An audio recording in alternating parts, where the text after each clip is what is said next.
네, 우리 하나님 말씀은 여호수아서 5장 우리 1절부터 3절 그리고 10절부터 15절까지 말씀을 제가 봉독하도록 하겠습니다. 요단 서쪽의 아모리 사람의 모든 왕들과 해변의 가나안 사람의 모든 왕들이 여호와께서 요단물을 이스라엘 자손들 앞에서 말리시고 우리를 건너게 하셨음을 듣고 마음이 녹았고 이스라엘 자손들 때문에 정신을 잃었더라. 그때 여호와께서 여호수아에게 이르시되 너는 무싯돌로 칼을 만들어 이스라엘 자손들에게 다시 할례를 행하라 하시매 여호수아가 무싯돌로 칼을 만들어 할례산에서 이스라엘 자손들에게 할례를 행하니라. 아멘. 그리고 10절부터 15절 말씀 제가 봉독합니다. 또 이스라엘 자손들이 길갈에 진쳤고 그달 14일 저녁에는 여리고 평지에서 유월절을 지켰으며 유월절 이튿날에 그 땅의 소산물을 먹되 그날에 무교병과 볶음 곡식을 먹었더라. 또 그 땅의 소산물을 먹은 다음 날에 만나가 그쳤으니 이스라엘 사람들이 다시는 만나를 얻지 못하였고 그 해에 가나안 땅의 소출을 먹었더라. 여호수아가 여리고에 가까이 이르렀을 때에 눈을 들어본즉 한 사람이 칼을 빼어 손에 들고 마주 서 있는지라.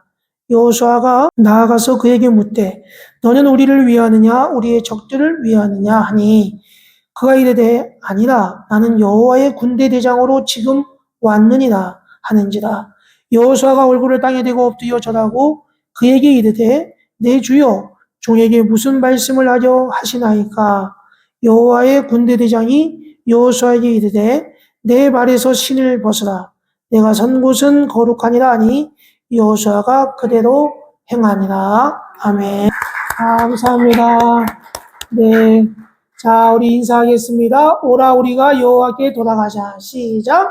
오라 우리가 여호와께 돌아가자. 네, 자 우리 앞비자분들과 인사하겠습니다. 오라 우리가 여호와께 돌아갑시다. 돌아갑시다. 네, 네, 그래요. 우리 1년 동안 표오니까요 열심히 같이 앞뒤자분들과 외쳤으면 좋겠습니다. 그 백전백승의 명장으로 유명했던 로마 황제 줄리어스 시저라는 사람이 있어요. 이 사람이 자신이 전쟁했던 그 기록들을 자세하게 기록했습니다. 특별히 갈리아 전쟁기 같은 경우는 게르만 민족과의 대전쟁을 그린 아주 좋은 기록품인데요. 시저의 전쟁기 속에 특이할 만한 것이 있는데 만반의 전쟁 준비를 다 갖추고 이제 막 손에 땀을 쥐게 하는 적과의 혈투가 벌어져야 할 시점에 느닷없이 딴 이야기를 쓰고 있는 것입니다. 뜬금없이 그 지방의 풍속이나 그 지형의 특색 그리고 사람들의 모습에 대해서 자세히 기록하고 있습니다. 그래서 후대 학자들이 뭐라고 얘기하고 있냐면 다른 장군들과는 달리 이 시저에게 있어서 전쟁의 목적은 싸움을 이기는 것이 아니라 궁극적으로 봤을 때 그 지방을 통치하는 것이기 때문이다라고 얘기하고 있는 것입니다. 그러니까 시저는 전쟁을 통해서 그 지방을 통치하기 위해서 그 사람들의 특색 그리고 그 사람들의 지형의 특색들 그리고 그 지방의 풍속들을 자세하게 기록하고 있는 것입니다. 오늘도 마찬가지예요. 오늘 여호수아 이야기 통해서 보면 상식적으로 이해하기 힘든 모습을 보게 됩니다. 이제 범람하는 강물들이 갈라지는 기적 가운데 무사히 요단강을 건너간 그 이스라엘 백성들은 드디어 가나안 땅에 첫 발을 내디뎠습니다. 이제 몇 킬로미터 앞에 가면 바로 여리고성이 기다리고 있었어요. 요단강을 둘러 가르는 그 하나님의 기적을 체험한 터라 이스라엘 백성들의 그 사기가 하늘을 찌를 듯 했습니다. 반면에 가나안 사람들은 공포에 휩싸여 있었습니다. 오늘 5장 1절 말씀에 보면 뭐라고 되어 있냐면 가나안의 모든 왕들이 하나님이 이스라엘 백성들을 위해서 요단강을 갈라주셨다는 그 소식을 듣고 정신을 잃었다. 전의를 상실할 정도였다라고 기록하고 있습니다. 아군의 사기는 최상이에요. 적군의 사기는 최악이었습니다. 그러면 군사작전은요 타이밍이 생명입니다. 그래서 이스라엘 백성들은 곧바로 이 절호의 찬스를 놓치지 말고 질풍노도와 같이 그 여리고성을 공격해야 되는 것입니다. 그런데 여기서 하나님은 갑자기 모든 군사 행동을 멈출 것을 명령하십니다. 그리고 모든 남자들로 하여금 할례를 받고 또 회복한 뒤에는 유월절 절기를 지키라고 명령하세요. 이스라엘이 요단강을 건너간 것은 정월 10월이었습니다. 그리고 하나님이 명령하신 것, 할례를 받고 유월절을 지키는 데는 최소한 며칠이 걸리냐면 10일이 걸려요. 회복하는 시간이 필요하고 유월절을 지키는 시간이 필요한 것입니다. 1분 1초가 급박한 군사작전에서 이해할 수 없는 브레이크를 거신 거예요. 그것도 전쟁 준비가 하는 것이 아니라 전쟁과는 전혀 상관없는 명령을 하나님께서 내리신 겁니다. 여기서 우리가 알 수 있는 것은 무엇입니까? 하나님의 생각은 우리의 생각과 다르다는 거예요. 지난주일 여러분들 제가 설교했지만 요단강을 건너가는 그 긴박한 상황 속에서 12명의 대표를 선출해서 강 한가운데에서 12개의 돌을 가져오라고 하나님 명령하셨습니다. 그리고 그 돌을 길갈에 쌓아놓게 하셨어요. 그때도 우리는 뭘 생각합니까? 아, 하나님은 우리의 생각과 다르구나. 우리는 우리의 생각으로는 미칠 수 없는 하나님을 우리는 발견한 것입니다. 그러니까 하나님께서는 단순히 싸움에서 이기고 지는 것 그 이상을 생각하고 계셨던 거예요. 그분은 당장 본인의 위급한 상황을 돌파하는 것보다 더 중요한 것이 있다는 거예요. 당장 내가 코앞에 있는 시험을 패스하고 사업에 성공하는 것보다 더 중요한 무엇인가가 필요하다는 것입니다. 그러니까 하나님은 우리의 인격과 생각과 마음이 진정한 승리자의 것으로 다듬어지기를 원하셨던 거예요. 그러니까 이스라엘 백성들이 지금 이 상태로는 안 된다는 거예요. 너희들의 인격과 생각과 마음이 다듬어질 필요가 있다. 그 준비할 수 있는 시간을 하나님이 허락하신 것입니다. 자, 그래서 하나님께서 아까 약속의 땅 가나안 땅에 그 발을 내디딘 이스라엘 백성들에게 첫 번째로 말씀하신 것은 할례를 받으라는 거였습니다. 그럼 할례가 뭐예요? 할례는 이스라엘 백성들에게 내가 하나님과의 언약의 백성이라는 상징이 있는 것입니다. 그 기원 따져보면 우리 이스라엘 민족의 조상인 아브라함으로부터 거슬러 올라가죠. 늙을 때까지 자식이 없었던 그 아브라함. 그 하나님이 그 아브라함에게 너에게 너의 자손을 하늘의 별과 같이 바닷가의 모래와 같이 많아질 것이라고 약속해 주셨습니다. 그리고 그 약속의 징표로 태어나는 모든 이스라엘 남자 아이들에게 태어난 지 8일 만에 할례를 받게 하셨습니다. 하나님의 특별한 축복이 있는 거죠. 그리고 난지 8일째 되는 날 이스라엘 남자들은 당연히 할례를 받았던 거예요. 자, 그런데 하나님께서 갑자기 요단강을 건너서 새 보금자리가 될 그 가나안 땅으로 건너오자마자 왜 할례를 받게 하셨을까요? 그것도 가나안 정복 전쟁의 첫 번째 전쟁인 여리고와의 전투를 앞두고 말입니다. 알다시피 이스라엘 백성들은 40년 전에 어떠한 백성이었습니까? 애굽에서 노예 생활하던 백성이었어요. 그것도 수백 년 동안. 노예 생활 가운데서도 이스라엘 백성들은 할례를 받았습니다. 그러다가 하나님이 보내신 지도자 그 모세의 리더십 아래 이스라엘 백성들이 애굽을 탈출하죠. 하나님의 기적으로 홍해를 건넜습니다. 그런데 문제는 여러분들 다 아시지만 놀라운 기적을 체험했음에도 불구하고 이스라엘 백성들은 끊임없이 하나님을 의심하고 끊임없이 하나님께 불평불만을 했습니다. 그래서 원래는 애굽을 탈출하고 이스라엘 백성들이 홍해를 건넌 지 40일 만에 광야길을 횡단하여 가나안 땅에 들어갈 수 있었어요. 그 길이 먼 길이 아니에요. 40일이면 충분히 갈 수 있는 길이에요. 그런데 가나안 땅을 정탐하고 돌아온 그 정탐꾼들이 가나안 땅에 있는 이방 민족들이 호전적이고 장대하고 우리는 거기에 메뚜기 같이 너무나 작습니다. 막 과장해서 전했어요. 그래서 이 말에 겁을 질린 이스라엘 백성들이 막 하나님을 원망합니다. 왜 하나님이 우리를 애굽에서 끌고 왔나? 왜 하나님이 우리를 노예 생활에서 해방시켰냐? 대들고 하나님을 원망했어요. 그야말로 물에 빠진 사람 건져줬더니 보따리 내놓으라는 거예요. 심지어는 하나님의 지도자 모세를 죽이자고 했습니다. 그러니까 하나님이 그렇게 은총을 베풀어 줬는데 이스라엘 백성들은 불평, 불만, 원망을 했다는 것입니다.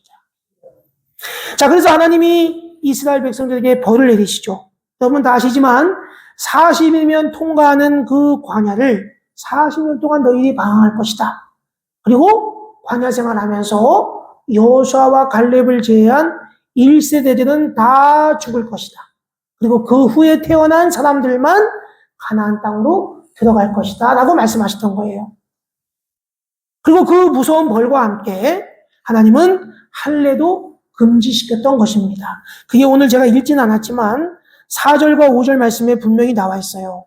5장 4절과 5절에 보면 여호수아가 할례를 시행한 까닭은 이것이니 애굽에서 나온 모든 백성 중 남자 곧 모든 군사는 애굽에서 나온 후 광야길에서 죽었는데 그 나온 백성은 다 할례를 받았으나 다만 애굽에서 나온 후 광야길에서 난 자는 할례를 받지 못하였음이라. 아멘. 그래요. 그 당시에 출애굽한 이스라엘 백성들은 다 할례를 받았어요. 근데 그 이후에 광야에서 태어난 사람들은, 남자들은 할례를 받지 않았던 것입니다. 할례는 하나님의 축복을 받는 특별한 상징이죠.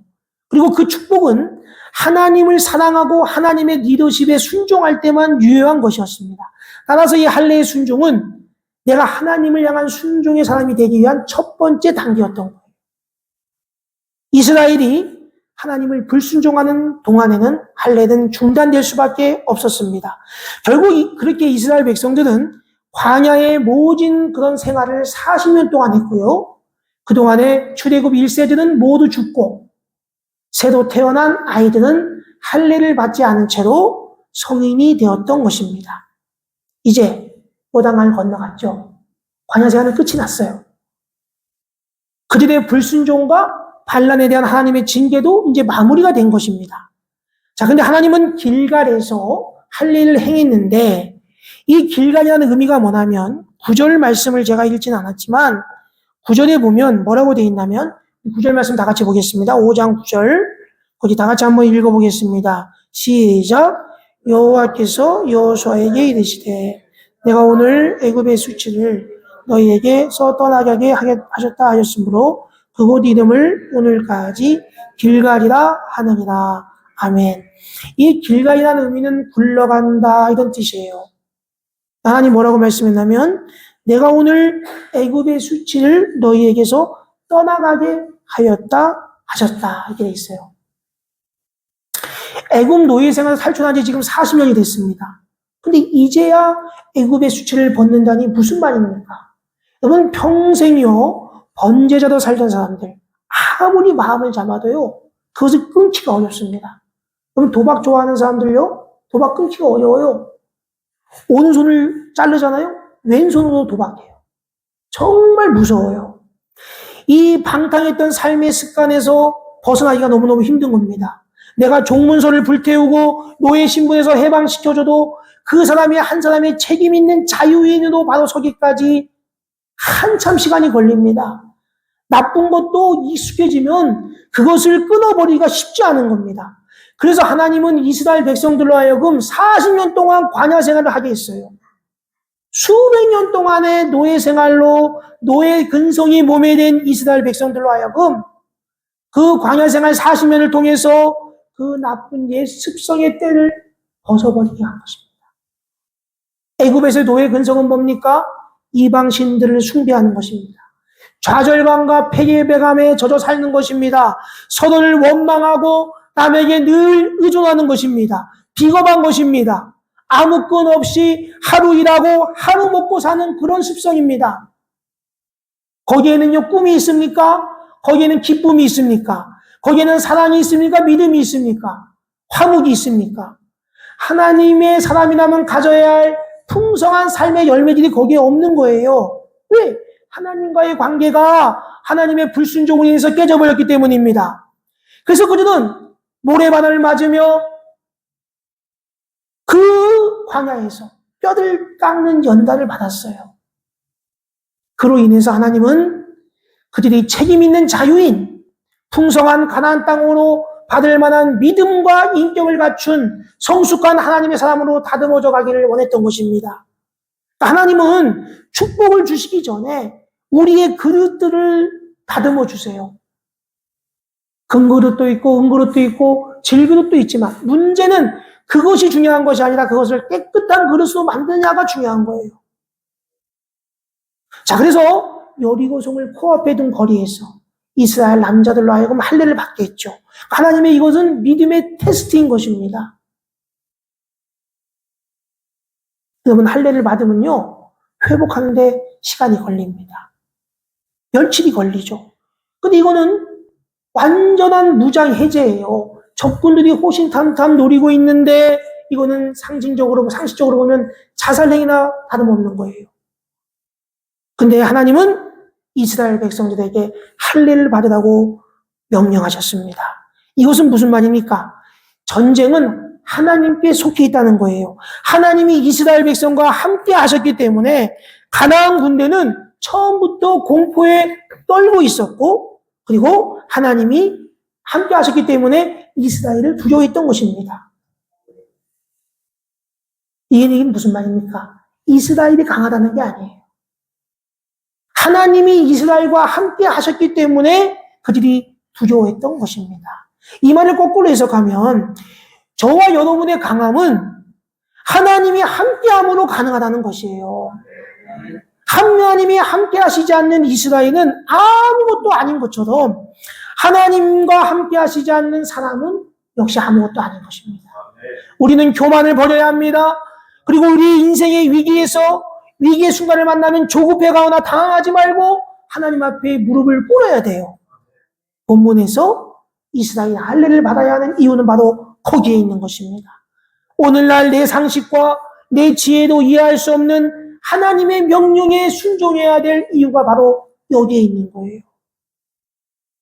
자, 이제 할례 의식을 제기했잖아요. 하나님은 또 한 가지 의식을 40년 만에 또 제기시킵니다. 그것은 바로 6월절을 지키라고 명령하세요.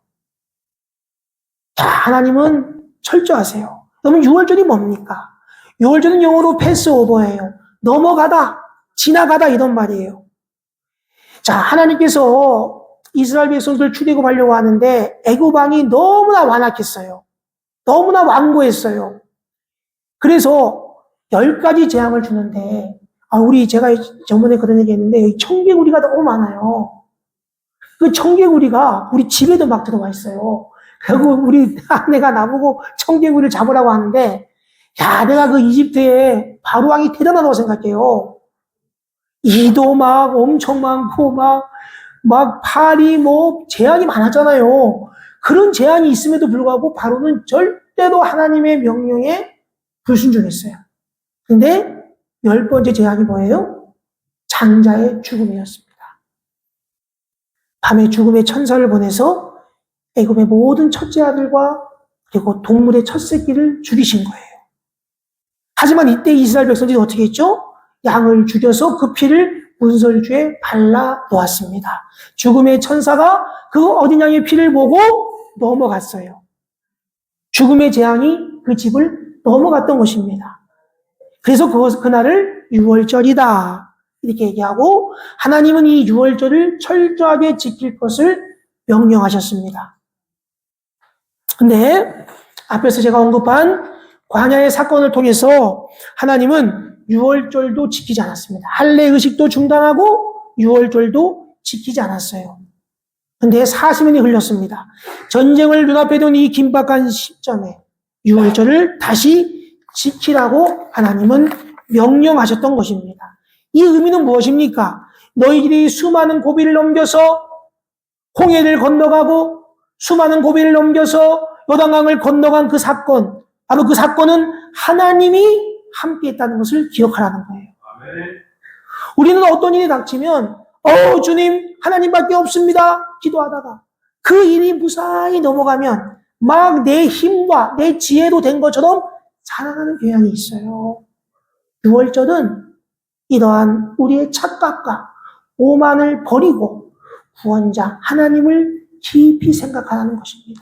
그러니까 유월절을 지키라는 것은 문설주에 발라놓은 어린 양의 피 때문에 죽음의 천사가 넘어갔다는 것을 기억하라는 거예요. 생명을 지켜준 것은 바로 어린 양의 피. 요즘 말로 얘기하면 예수 그리스도의 보혈의 피인 것입니다. 우리는 오직 예수 그리스도의 죽음을 통해서 예수 그리스도의 십자가를 통해서 구원받았음을 잊지 말아야 돼요. 그러면서 하나님은 이스라엘 백성들에게 유월절에 먹어야 될 음식 무교병을 먹으라고 말씀하셨어요. 무교병은 뭐냐면 누룩이 들어가 있지 않은 빵입니다. 여러분은 누룩이 없는 빵, 이스트가 없는 빵 먹어보셨어요? 정말 맛이 없습니다. 못 먹죠. 근데 하나님께서 왜 유월절에 이스트가 들어가 있지 않은 빵을 먹으라고 하셨을까요? 이 누룩이라는 의미는 잘 상하게 하는 거예요. 부패시킬 수 있는 것입니다. 그래서 이 누룩은 어떤 것을 상징하냐면 영적으로 인간을 상하게 하고 부패하는 것, 죄로 오염시키는 것을 의미합니다. 그래서 하나님이 유월절에 누룩이 들어가 있지 않은 빵을 먹으라고 한 의미는 진실하고 거룩한 마음, 깨끗한 마음을 가지라는 거예요. 내가 아무리 가진 것이 많고 내가 아무리 똑똑한 사람이라고 할지라도 하나님 앞에서 정직하고 깨끗한 영혼을 갖고 있지 않으면 언제 어떻게 넘어질지 모른다는 것입니다. 여러분, 누룩을 넣지 않은 빵 맛이 없죠. 이것은 바로 애굽 사람의 고난을 잊지 말라는 것입니다. 우리가 이런 말이 있잖아요. 눈물 젖은 빵을 잊지 말라. 이런 말이 있잖아요. 과거의 고난은 우리도 하여금 늘 겸손하게 만듭니다. 모든 것에 감사하는 마음을 갖게 해요. 그래서 환난의 때를 쉽게 망각하면 그보다 더한 환난으로 들어가게 된다는 말이 있습니다. 그러니까 우리는 과거의 고난을 잊지 말아야 돼요. 나의 고난의 시기를 잊어버리지 말아야 합니다. 그러면서 12절 말씀에 보면 하나님이 뭐라고 말씀하시냐면 이스라엘 백성들이 이제 하나님의 명령에 순종했잖아요. 할례를 행했어요. 그리고 유월절 의식을 거행했습니다. 동시에 만나가 그쳤어요. 저는 그걸 보고 깜짝 놀랐어요. 하나님이 그때까지도 만나를 주신 거예요. 40년 동안 이스라엘 백성들이 광야에서 헤맬 때 200만 이스라엘 백성들이 굶어 죽지 않도록 하나님께서 매일 하늘에서 만나를 주셨던 것입니다. 그런데 요단강을 딱 건너서 가나안 땅에 곡식을 먹은 바로 그 다음날 만나가 다 그쳤어요. 여러분, 이스라엘 백성들이 가나안 땅에 들어갔을 때가 어떤 시기인지 아세요? 여름이었을까요? 봄이었을까요? 여름일까요? 아니에요. 그럼 먹을 것이 없잖아요.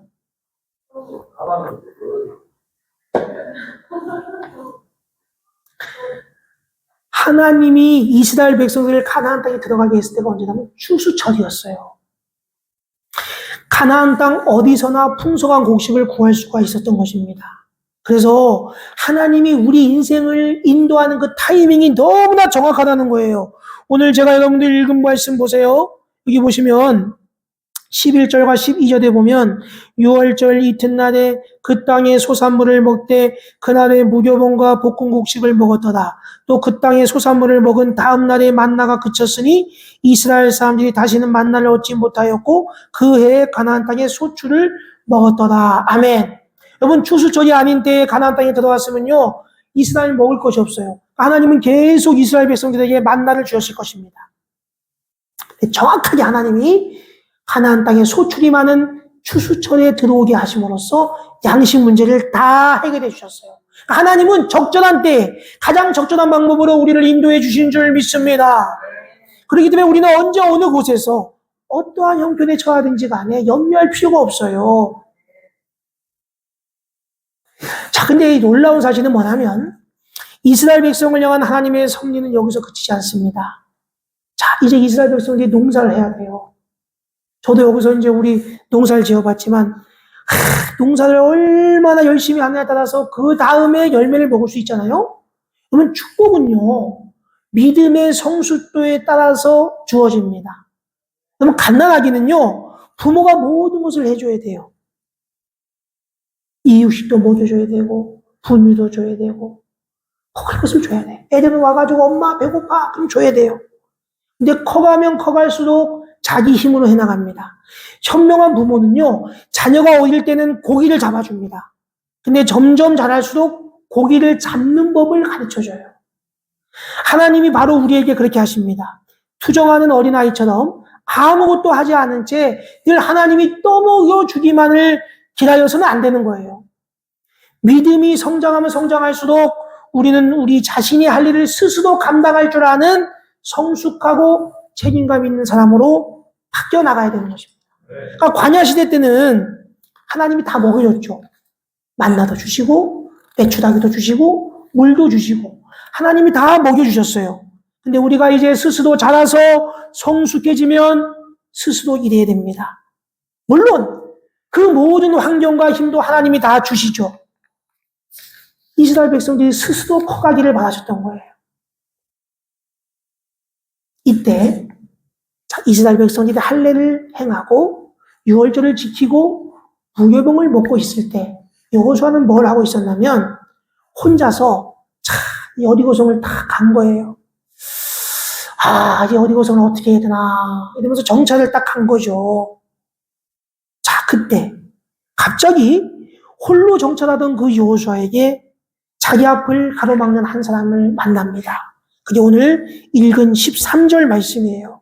13절 말씀에 보니까 여호수아가 여리고에 가까이 이르렀을 때 눈을 들어본 즉 한 사람이 칼을 빼어 손에 들고 마주 서 있는지라. 여호수아 깜짝 놀란 거죠. 칼을 딱 빼가지고 딱 여호수아하고 마주친 거예요. 근데 이때 여호수아가 대답합니다. 두려워하지 않고 그 사람에게 가서 물어봐요. 너는 우리를 위하느냐 우리의 적을 위하느냐 이렇게 물어봐요. 이게 무슨 말이냐면 너 내 편이야? 너 적의 편이야? 무슨 말입니까? 너 우리 편이야? 상대방의 편이야? 이걸 물어보는 것입니다. 이거는 보통 인생을 바라보는 시각이죠. 무엇이 옳고 그른지, 무엇이 더 적합하고 합리적인 것인가, 이런 관심을 갖기보다는 내 편이냐 네 편이냐, 네 편이냐 내 편이냐 이걸 따지는 거예요. 근데 하나님의 시각은 다릅니다.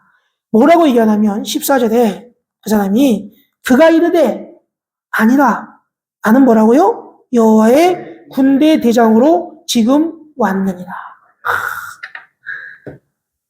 여호수아가 내 편이냐 네 편이냐 물어봤는데 그 사람이 아니다. 나는 여호와의 군대 대장으로 왔다. 그 한마디에 여호수아가 땅에 엎드려 절합니다. 여호수아는 확실히 알아본 거예요. 아, 하나님이시구나. 아, 이 사람이 여호와의 군대 대장이구나. 여러분, 너무너무 중요해요. 하나님과 친한 사람은요, 하나님의 음성을 빨리 깨닫습니다. 하나님과 친밀하면요, 하나님의 뜻도 빨리 깨닫습니다. 그러니까 여호수아는 자기가 하나님을 만났다는 사실에 엎드려서 경배했습니다. 그리고 15절 말씀에 뭐라고 되어 있냐면 이렇게 되어 있습니다. 여호와의 군대 대장이 여호수아에게 이르되 내 발에서 신을 벗으라. 내가 선 곳은 거룩하니라. 아멘. 이것은 모세가 처음 하나님을 만난 장면과 너무너무 흡사하죠. 그러면 하나님의 지도자는요, 겸손해야 됩니다. 하나님 앞에 무릎을 꿇어야 됩니다. 하나님을 만나는 것으로부터 시작됩니다. 하나님은 내 편, 네 편을 따지는 우리의 편협한 생각을 깨뜨리길 원하세요. 선입견을 깨뜨리기를 원하세요. 고정관념을 깨뜨리기를 원하신다는 거예요. 우리가 눈을 들어서 하나님을 바라보기를 원하시는 것입니다. 이 말은 뭐냐면 우리 편에 하나님을 끌어들이려고 하지 말고 하나님 편에 내가 서기를 원한다는 거예요. 그러면요, 교회는 쓸 수밖에 없어요. 자, 그러기 위해서는 어떻게 하느냐? 여호수아는 하나님이 자신을 돕기 위해 온 것이 아니라 자신을 대신하여 지휘관이 되려고 하신다는 사실을 깨달았어요. 이게 무슨 말이냐면 여호수아에게 하나님이 지휘권을 하나님께 드리기를 원했던 거예요. 여러분, 여호수아라는 인물은 어때요? 지금 교만을 하늘 찌르지 않습니까? 요단강을 건너갔어요. 이제 막 사기가 충천해요. 자존심 때문에 양보할 수가 없어요. 내가 지금 여호수아인데 내가 이걸 왜 지휘권을 양보해? 그런데 여호수아는 어떻게 했습니까? 정말 중요한 것은 자신의 자존심이 아니에요. 내 명예가 아니에요. 이 이스라엘 민족의 안녕이었던 것입니다. 여러분, 인생에서 가장 어려운 것이 뭔지 압니까? 나의 무기력함을 인정하는 거예요. 대의를 위해서 자신보다 타고난 사람에게 자리를 양보하는 것입니다. 그러니까 많은 위대한 역사의 지도자들이 이 결단을 내리지 못해요. 끝까지 내가 아니면 안 된다고 고집을 피우다가 큰 비극들을 초래할 때가 많이 있습니다. 하지만 하나님의 사람 여호수아는 훌륭한 결단을 내립니다. 하나님 앞에 무릎을 꿇고 지휘권을 깨끗이 양도해요. 하나님께 내 인생을 이끌 권한, 내가 이끌고 있는 사람들을 다스릴 권한들을 깨끗이 넘겨드리고 있는 것입니다. 지휘권을 이양해요. 누구한테? 하나님한테. 그러니까 여호수아는 그 하나님 앞에 지휘권을 이양함과 동시에 전쟁을 승리로 이끌 책임도 하나님 앞에 넘겼던 것입니다. 그때까지는요, 내 지혜 전술을 의지했어요. 책임감 때문에, 걱정 때문에 잠을 못 잤어요. 스트레스 때문에 잠을 못 자요. 그런데 이제 하나님 앞에 모든 책임을 넘겨드림으로써 여호수아는 홀가분해졌습니다. 자유해졌습니다. 자유함과 평안함과 기쁨과 자신감을 누리게 되었던 것입니다. 그런데 인간의 불행은 뭡니까? 내가 감당할 수 없는 짐을 지어는 거예요. 자신의 힘으로는 질 수 없는 무거운 책임을 지었는데 있는 것입니다. 찬송가 369장 제 집 맡은 우리 구주라는 그 찬송가가 있는데 거기에 보면 주께 고함 없는 고로 복을 얻지 못하네 이런 찬송가 가사가 있어요. 한번 볼까요? 찬송가 369장 한번 볼게요. 거기 보면 찬송가 369장 한번 보겠습니다. 반주 치려고요? 한번 1절 한번 부를까요? 369장 한번 불러보겠습니다. 제 집 맡은 우리 구주. 신우도 한번 마이크 붙잡고 한번 불러주세요.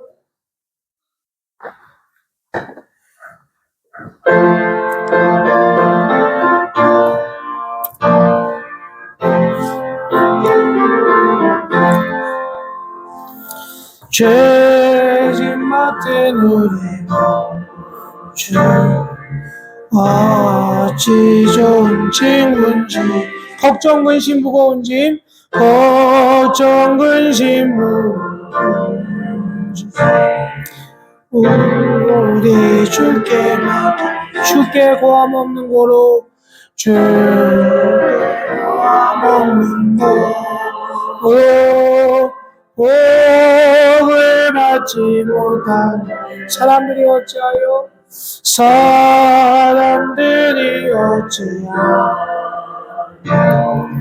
아멘 주 2절 부르겠습니다. 2절 시험 걱정 모르네 없는 사람 누군가 부질없이 나신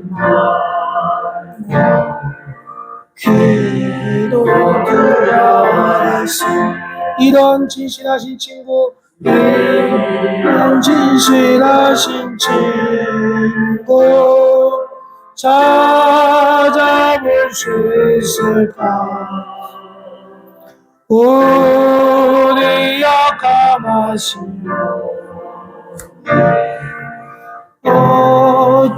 어찌하면 3절까지 부릅니다. 3절 근심 걱정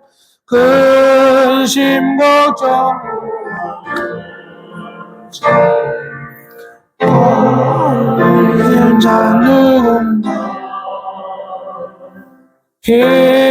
피난처는 우리 예수 주께 기도드렸소 세상 친구 멸시하고 너를 좋아하여 예수 품에 안기어 참된 위로받겠네. 아멘.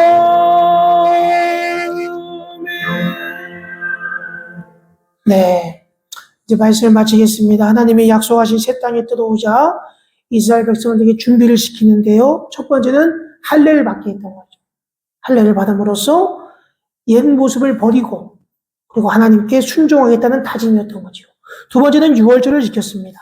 유월절은 자신의 힘과 지혜로 여기까지 온 것이 아니라 하나님의 은혜 때문에, 하나님의 용서와 긍휼 때문에 여기까지 왔음을 인정하는 겸손과 감사의 다짐이었던 거죠. 세 번째는 이제 만나가 그쳤어요. 그리고 가나안 땅에 소출을 먹게 되었던 것입니다. 이거는 무슨 말이냐면 너희들 이제 받아먹기만 하는 어린아이의 믿음에서 벗어나서 땀 흘려 일하는 성숙한 백성으로서의 책임감을 가져라. 이걸 의미하는 것이고요. 마지막 네 번째는 이제 이스라엘의 총지도자 여호수아가 하나님께 모든 지휘권을 양도해 드렸던 것입니다. 하나님의 리더십에 인간의 리더십이 100% 순종하는 완전한 순종인 것이죠. 네, 사랑하는 관용교회 성도 여러분, 이제 저도 하나님께 모든 것을 맡겼어요. 사랑하는 성도님들도 하나님께 모든 것을 맡기시고 그리고 순종하고 겸손과 감사, 성숙한 그리스도인으로서 살아가시기를 주님의 이름으로 축원합니다. 아멘. 다 같이 기도하겠습니다. 사랑과 은혜가 많으신 하나님 아버지, 오늘 여리고성 전투를 눈앞에 두고 이스라엘 백성들이 많은 준비를 했습니다. 할례를 받았고 유월절을 지켰으며 그리고 만나가 그치면서 수고의 열매를 얻게 되었습니다. 무엇보다도 여호수아가 하나님 앞에 지휘권을 양도해 드렸던 것입니다.